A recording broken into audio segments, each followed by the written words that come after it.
Now, this escaped me. I wonder why. But this weekend is Tyron Woodley versus Jake Paul. Who'd have thunk it? Obviously, we've seen Jake Paul in boxing matches against that kid no one knows, and that boxer no one knows, and that MMA fighter almost no one knows, Ben Askren. And now we're going to see him in an MMA or in a boxing match against another MMA fighter who, unless you like MMA, no one knows. Tyron Woodley. Tyron Woodley, of course, released by the UFC, which kind of freed him up to go and do this fight.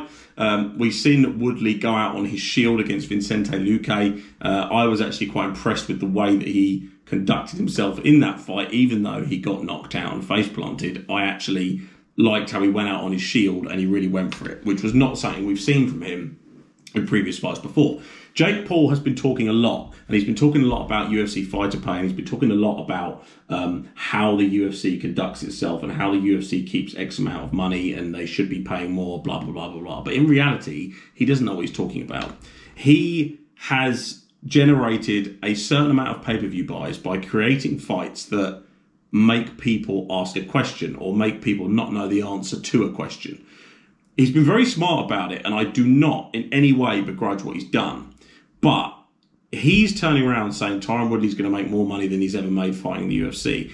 And I don't know if that's true or it's not. I'd imagine it's probably not, because Tyron Woodley held the UFC belt for 3 or 4 years, and although he wasn't a big pay-per-view draw, he still got pay-per-view points, and he was still paid at least £500,000 for every one of those fights, and then on top the extra pay-per-view money. So I don't buy into that theory by Jake Paul.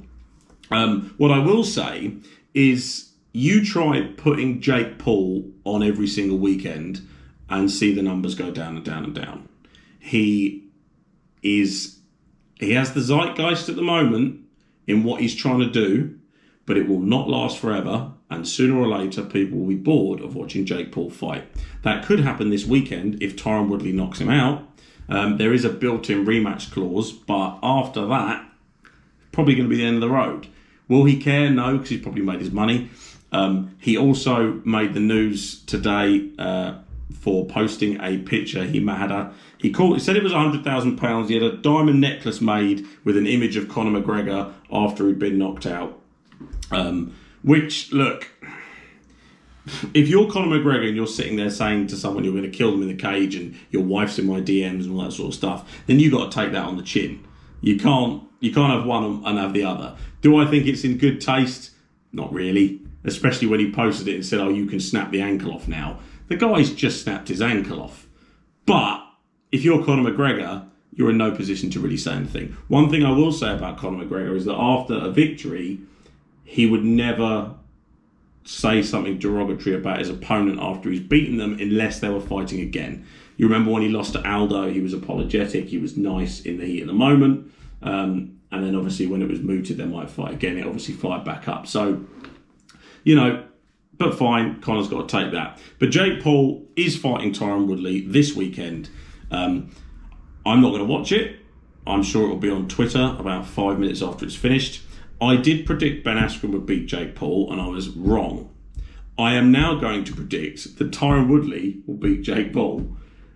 And I'm hoping I won't be wrong. But if I am, I guess we'll cross that bridge when I come to it. It'd be interesting to know what you lot think, but I can't. There's got to be a ceiling for Jake Paul, and the ceiling is not, the middleweight champion of the UFC. The ceiling is not Lomachenko. The ceiling is not any boxer that. I'm trying to phrase this correctly so that any professional boxer that makes a living out of boxing, Jake Paul is not beating. I think I've got that right. Understanding that Tyron Woodley is not a boxer, but he is a relatively active athlete in the UFC. So, yeah, we're going to go with Tyron Woodley on this. And if it goes wrong, then, let's just reevaluate and we won't worry about it, shall we?